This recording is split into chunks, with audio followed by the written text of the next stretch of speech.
Hello, नमस्कार दोस्तों। आज के इस वीडियो में हम एसएससी एमटीएस 2023 के मैथ्स के प्रश्न सोल्व करेंगे। और ये आज जो हमारा प्रैक्टिस सेट है ये है 3। और ये जो पेपर है आपका 1 सितंबर 2023 को शिफ्ट 3 में हुआ था। ठीक है। और देखिए ये 2-3 दिन और रुको, इसके बाद जो है हम यहाँ पर इसके रोज़ाना जो है डेली 2-2 सेट कंप्लीट करेंगे। ठीक है। तो चलिए शुरू करते हैं। और देखिए मैंने आपको पिछले वीडियो में बताया था कि हम यहाँ पर जब ये सॉल्यूशन करवाते हैं तो हम यहाँ पर एक्स्ट्रा लिखने की कोशिश करते हैं, समझाने के लिए पूरा लिखने की कोशिश करते हैं। आपको उतना नहीं लिखना पड़ता एग्जाम जब आप यहाँ पर दे रहे होंगे। ठीक है। तो आप एक बार जो है मॉक टेस्ट ज़रूर लगा लेना, उससे आपको एक आइडिया लग जाएगा कि किस तरह से हमें प्रश्न जो है अटेम्प्ट करने हैं। ठीक है। अब इसमें देख लीजिए, क्रम से अर्धवार्षिक और वार्षिक रूप से जो है ब्याज संयोजित होने पर एक वर्ष में जो 8% वार्षिक ब्याज की दर पर जो है 1,50,000 की धनराशि पर अर्जित ब्याज का अंतर आपको कैलकुलेट करना है। ठीक है। तो यहाँ पर अर्धवार्षिक यानी कि हाफ ईयरली और आपको ईयरली जो है ये कंपाउंड इंटरेस्ट से जो है ये आपको प्रश्न दिया गया है। ठीक है। आप यहाँ पर क्या करेंगे, देखिए हाफ ईयरली कैलकुलेट करें तो आपके पास रेट ऑफ इंटरेस्ट जो है ये भी आधी हो जाएगी, यानी कि 8 का आधा करेंगे तो ये 4% जो है आपके पास रेट ऑफ इंटरेस्ट आ जाएगी। इसके फ्रैक्शन वैल्यू होती है 1/25, यानी कि 25 पर 1 का ब्याज मिलेगा। तो यहाँ पर 25 की राशि क्या हो जाएगी, 26 हो जाएगी। अब ये चीज़ आप यहाँ पर देखिए एग्जाम में नहीं लिखते, आप इस डायरेक्ट दिखाई पड़ेगा 4% रेट ऑफ इंटरेस्ट हो जाएगी और इसके फ्रैक्शन वैल्यू भी आपके दिमाग में होगी। ठीक है। तो ये आपके पास यहाँ पर रेशियो बनेगा प्रिंसिपल और अमाउंट के बीच में, जो कि आप यहाँ पर डायरेक्ट लिख लेंगे।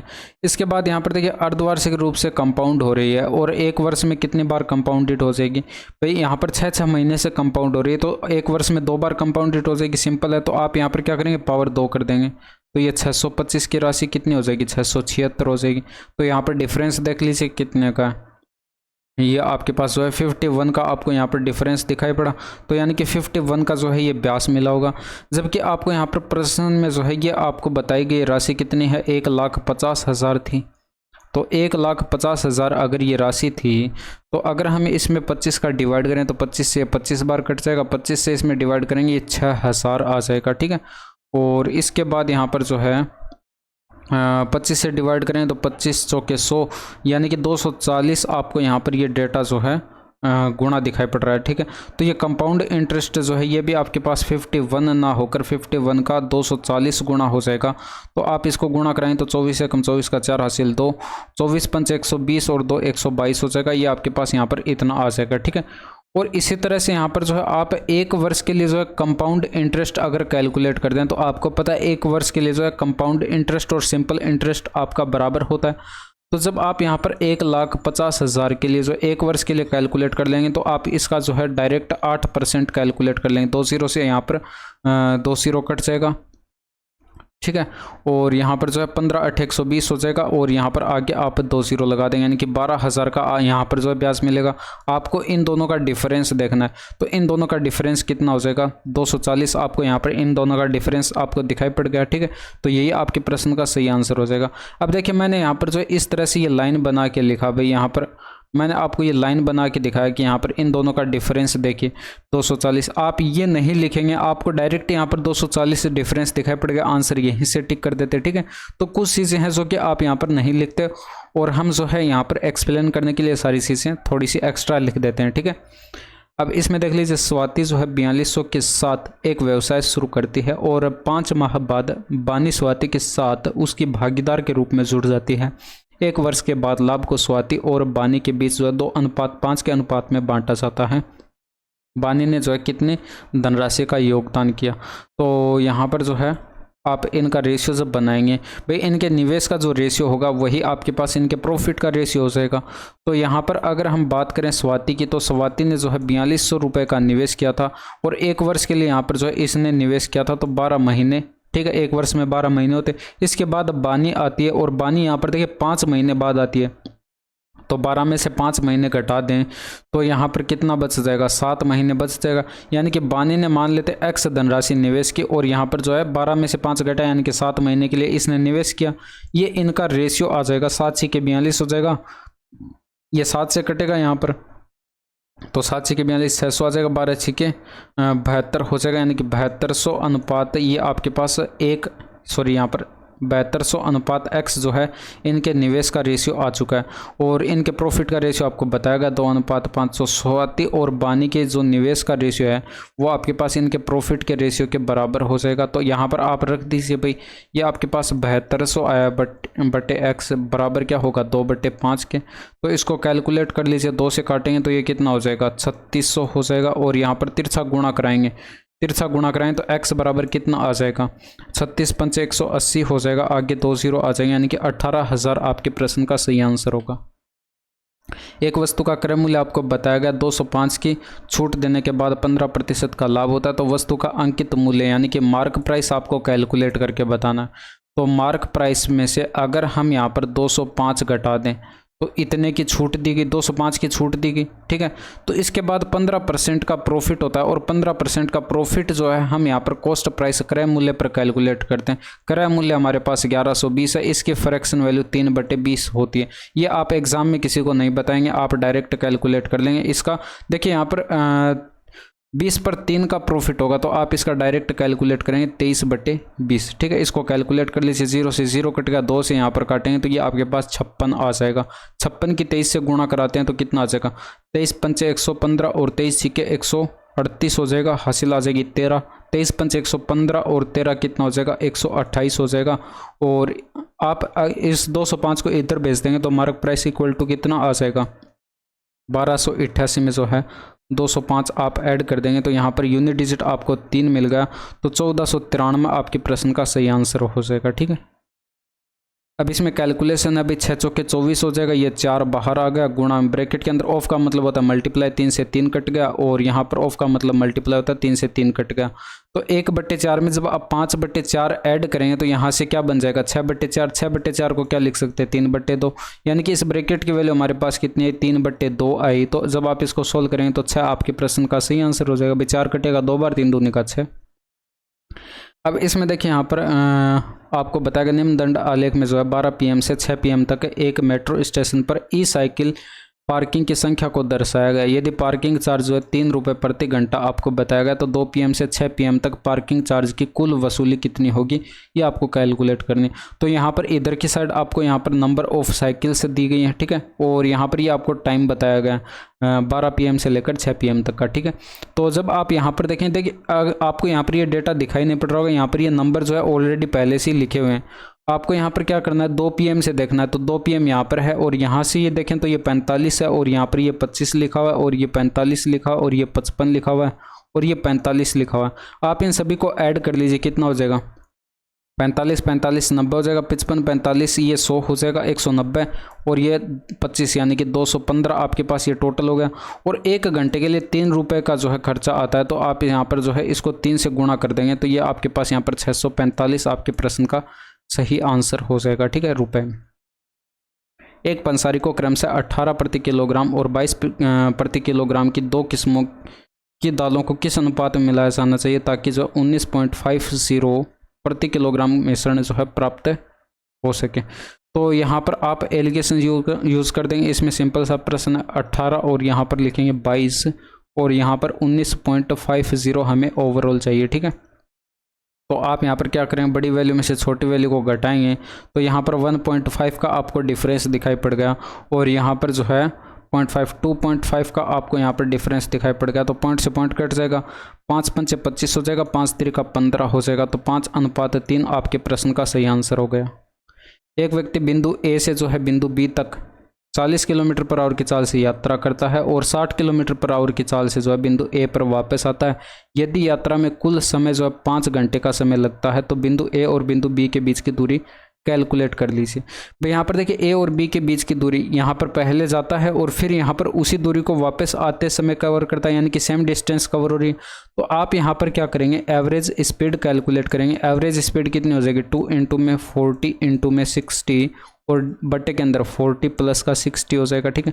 100 आएगा बट्टे के अंदर तो यहाँ पर 2 0 से 2 0 कट जाएंगे, 6 चौके 24 दूनी का 48 किलोमीटर पर आवर जो है ये आपके पास एवरेज स्पीड आ जाएगी, ठीक है। तो यहाँ पर आप डिस्टेंस कैलकुलेट कर लें, बट यहाँ पर ये आपके पास 2 गुना आएगा डिस्टेंस का। जब आप 48 को यहाँ पर लिए गए कुल समय 5 घंटे से मल्टीप्लाई करते हैं तो यहाँ पर 2d इक्वल टू कितना आ जाएगा, ये 240 हो जाएगा। तो यहाँ पर जो है आपको d इक्वल टू कैलकुलेट करना था, क्योंकि ये आपके पास यहाँ पर जाने और वापस आने में जो है तय की गई दूरी आपके पास कुल कैलकुलेट होकर आएगी। आपको यहाँ पर जो a और b के बीच की दूरी कैलकुलेट करनी है, तो 240 का आधा कर दीजिए, यानी कि 120 किलोमीटर आपके प्रश्न का सही आंसर हो जाएगा। अब इसमें देखिए यहाँ पर इन तीनों का एक साथ रेशियो कैलकुलेट करके बताना। आप यहाँ पर देख सकते हैं ए हमारे पास 3 यूनिट है, इन दोनों में आपके पास ए कॉमन है और ए इसमें देखिए यहाँ पर ये 9 यूनिट है और इसमें 3 यूनिट है। तो बराबर बनाने के लिए हमें इस रेशियो को क्या करना पड़ेगा, गुणा 3 कराना पड़ेगा। ठीक है, तो यहाँ पर ए और बी का रेशियो आपस में कराएंगे तो ये आपके पास कितना बन जाएगा, 3 त्रिका 9 हो जाएगा, 4 त्रिका 12 हो जाएगा, 9:12 हो गया। तो जब आप यहाँ पर ए बी और सी का एक साथ रेशियो लिखेंगे तो ए जब हमारे पास 9 यूनिट है तो बी हमारे पास कितना है, 12 यूनिट है। और यहाँ पर ए जब 9 यूनिट है तो बी ये सी हमारे पास कितना, 8 यूनिट है। और ये आपके पास इनका एक साथ रेशियो आ जाएगा। यदि साधारण ब्याज पर 3 वर्ष में जो है 3650 की धनराशि 4526 हो जाती है तो वार्षिक ब्याज की दर क्या, ये आपको कैलकुलेट करनी।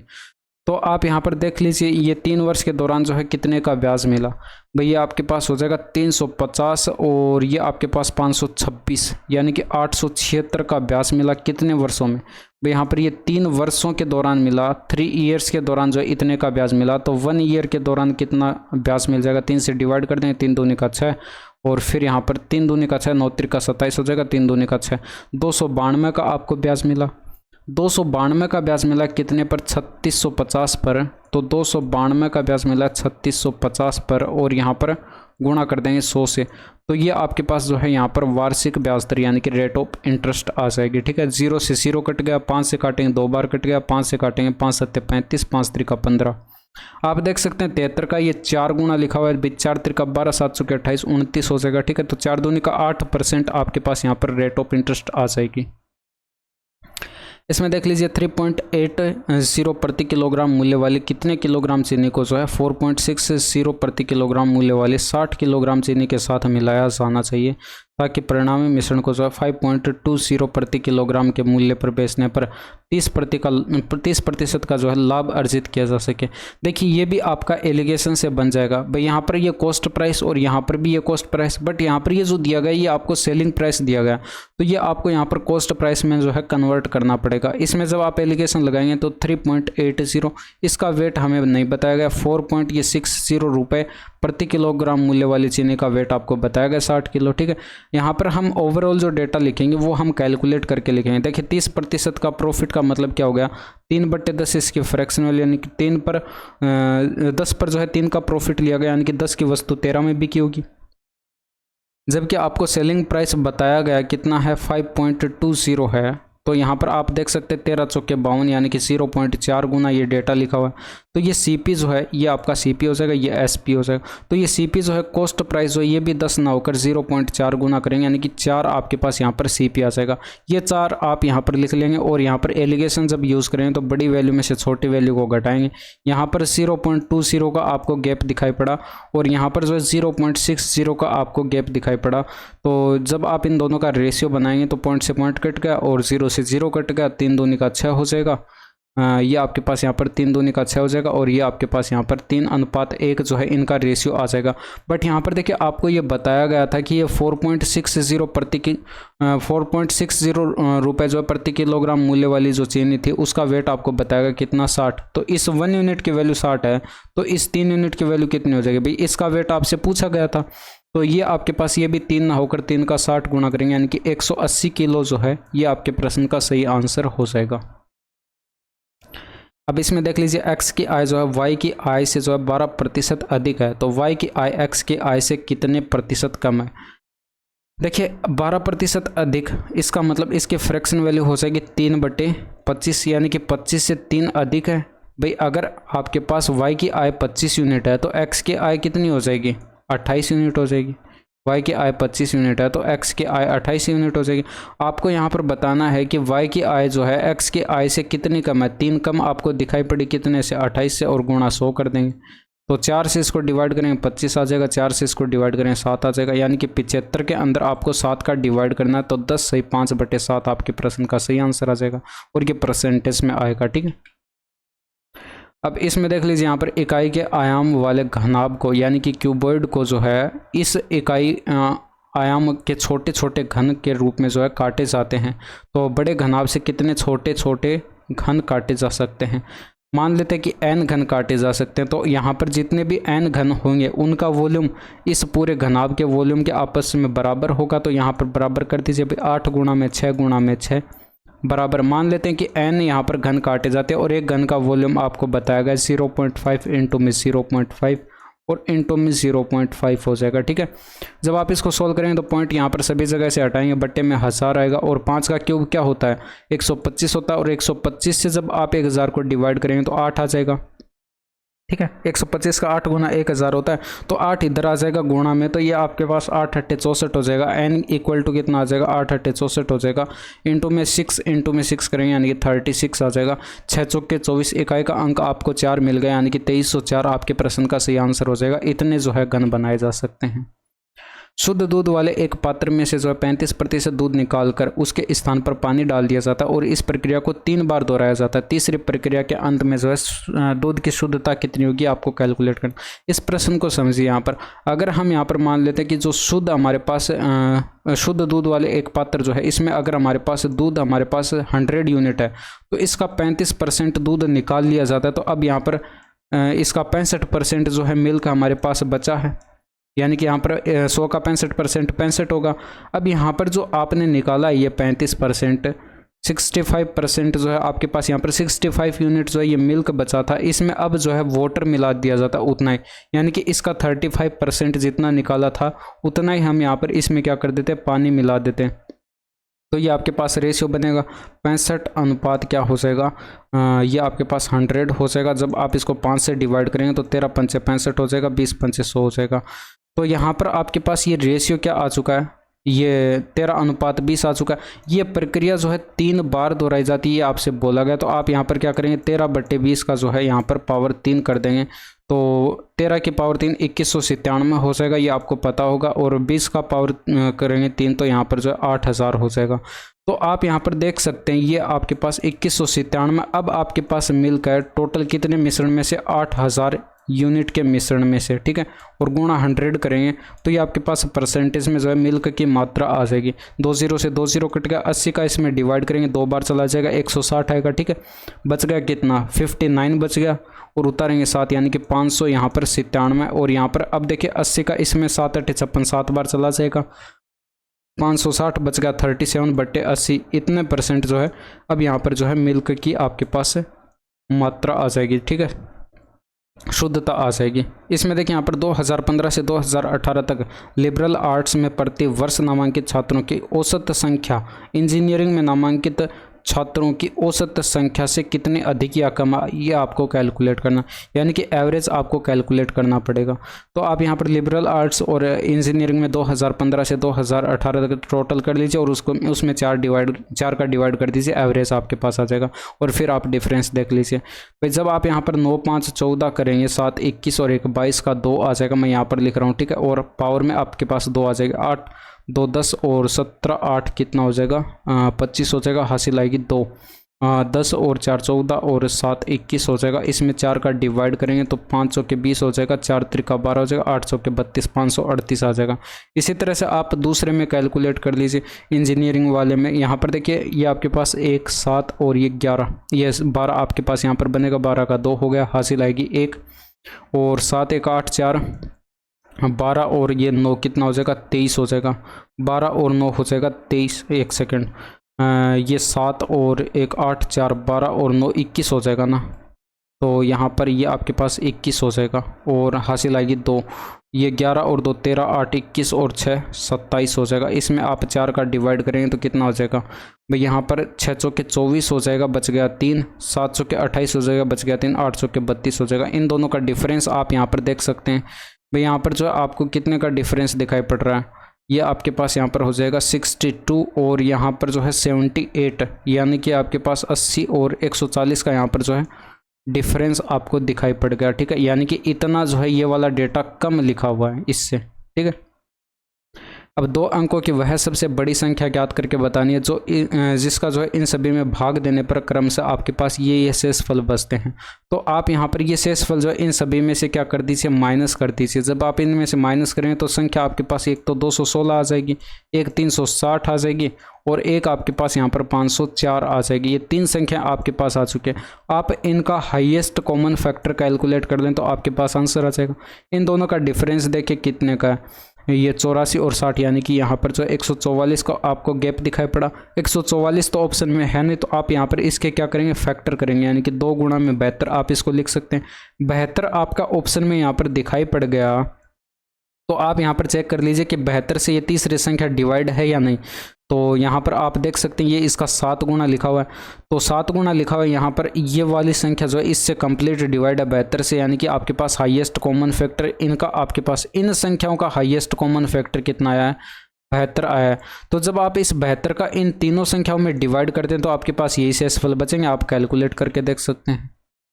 एक पुरुष और एक महिला को साथ मिलकर जो है काम पूरा करने में 12 दिन लगते हैं।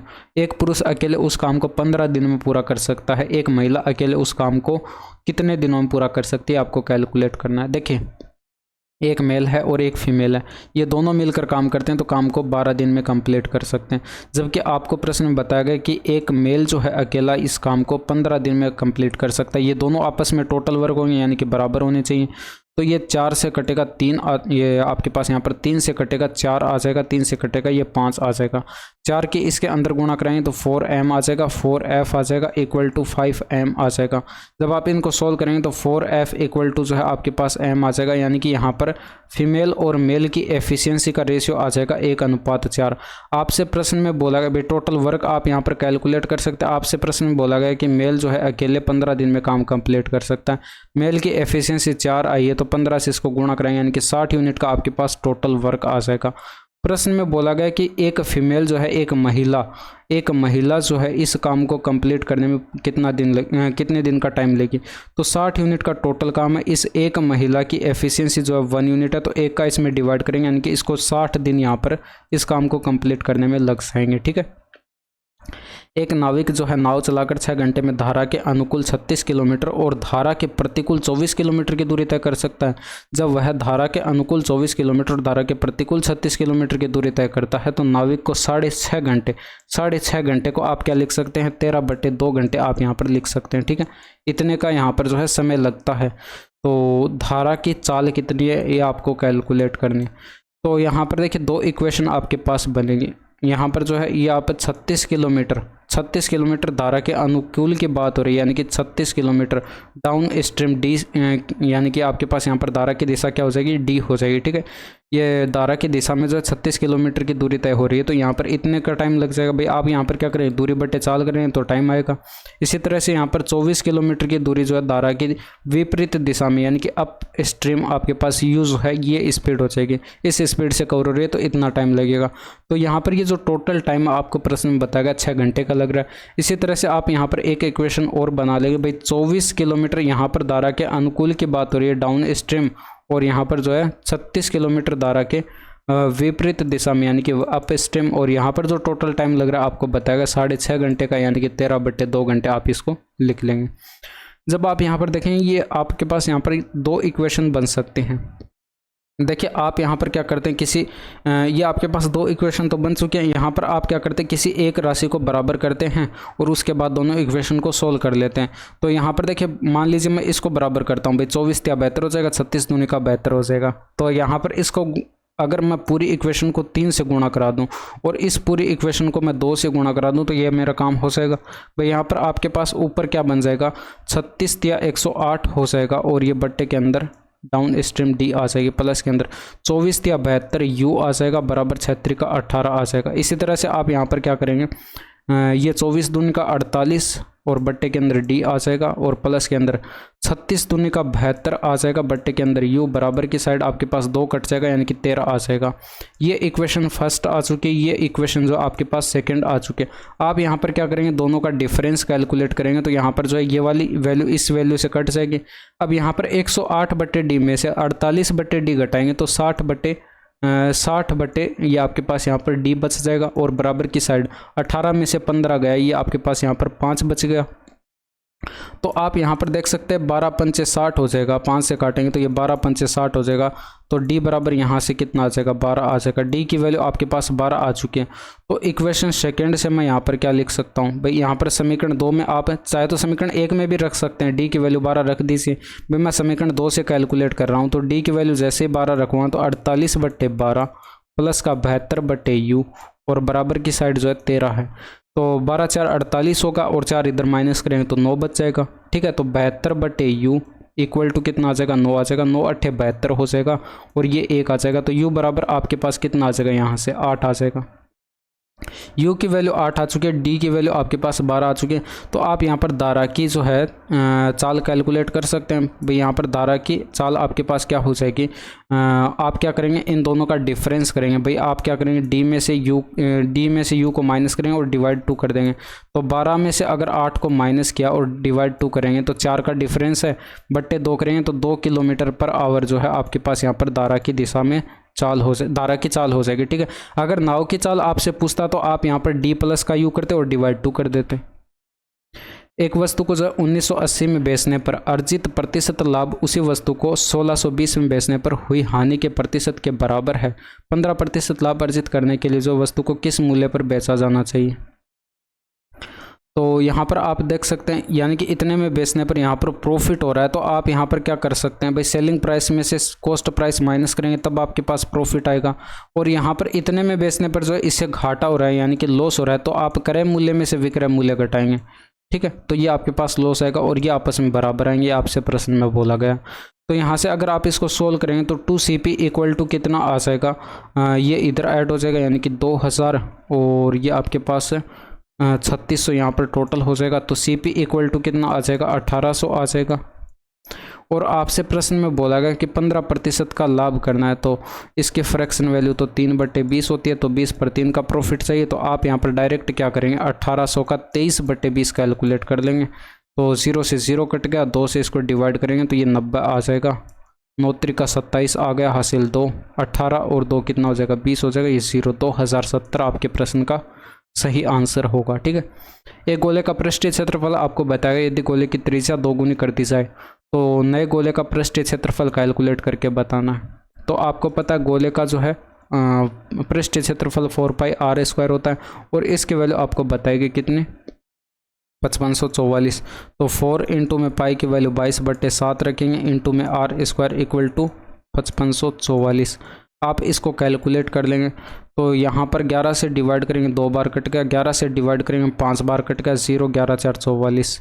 ठीक है, तो 4 दूनी का 8 का इसमें पूरा भाग चला जा रहा है, 8 6 48 हो जाएगा, 8 3 24 हो जाएगा। r² इक्वल टू 9 7 63 होता है, तो 9 इंटू में 7 7 49 आप इसको लिख सकते हैं, 7 इधर मल्टीप्लाई में आ जाएगा। ठीक है, तो r इक्वल टू कितना आ जाएगा, 3 इंटू में 7 आ जाएगा, यानी कि 21 आ जाएगा।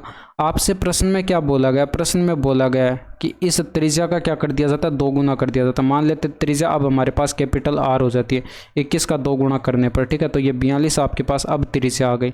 अब आपको इसका जो है पृष्ठीय क्षेत्रफल कैलकुलेट करना है, यानी कि 4πr² फिर से कैलकुलेट करना है। तो आप यहाँ पर क्या करेंगे, 4 इंटू में 22/7, और r आपके पास कितना आया, 42 आया, तो 42 इंटू में 42 कर देंगे। इसको कैलकुलेट कर लीजिए भाई, इसमें देखिए 7 से काटेंगे तो ये 7 6 42 हो जाएगा। आप 22 की जो है पहले 42 से गुणा कर दीजिए, तो ये कितना आ जाएगा, 22 दूनी का 44 का 4 आ जाएगा, हासिल 4 22 के 88, और ये 4 92 आ जाएगा। इसके 6 चौके 24 से गुणा करानी है, तो 24 चौके 96 का 6 आ गया, हासिल 9 आएगी। 24 दूनी का 48 और 9 कितना हो जाएगा, 57 हो जाएगा, हासिल 5 आएगी। 24 नंबर 216 और ये 5 कितना हो जाएगा, 221 हो जाएगा। और ऑप्शन नंबर 2 आपके प्रश्न का सही आंसर होगा। ए और बी किसी काम को जो है क्रम से 9 और 18 दिनों में कर सकते हैं। वे साथ मिलकर काम करने लगते हैं। कुछ दिनों के बाद ए ने जो है काम छोड़ दिया और बी ने शेष काम को 15 दिनों में पूरा किया। तो ए ने जो है कितने दिनों के बाद काम छोड़ा, ये आपको कैलकुलेट करना। ये भी आसान सा प्रश्न है। ए 9 दिन में काम कंप्लीट कर सकता है और यहाँ पर बी जो है ये 18 दिन में कंप्लीट कर सकता है। आप यहाँ पर क्या करेंगे, इन दोनों का एलसीएम लेंगे तो 18 आपको दिखाई पड़ेगा। 2 इसकी एफिशिएंसी, 1 इसकी एफिशिएंसी आ जाएगी। ठीक है, आपसे प्रश्न में बोला गया कि ये दोनों एक साथ मिलकर कुछ दिनों तक काम करते हैं। मान लेते टी टाइम तक जो है एक साथ काम करते हैं। फिर ए जो है यहाँ पर ये काम छोड़ के चला जाता है और अब बचा कौन, बी बचा। और बी जो है शेष काम को 15 दिनों में ख़त्म करता है और ये टोटल वर्क हमारे पास कितना 18 यूनिट का, तो ये बराबर 18 यूनिट के हो जाएगा। ठीक है, अब इसमें आप इनकी एफिशिएंसी रखकर कैलकुलेट कर दीजिए। भाई ए की एफिशिएंसी 2 रखेंगे, बी की एफिशिएंसी 1, तो यहाँ पर ये 15 इधर माइनस करेंगे, 3 बच गया बराबर के उस साइड, और ये आपके पास 3t आएगा। तो t इक्वल टू कितना आ जाएगा, 1 आ जाएगा। यानी कि 1 दिन बाद जो है यहाँ पर ए काम छोड़ के चला गया था, यही आपसे पूछा गया था। तो ऑप्शन नंबर 3 आपके पास आंसर हो जाएगा।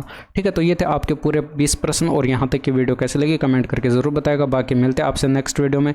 That's all for today. Thank you, धन्यवाद, बाय बाय, टेक केयर।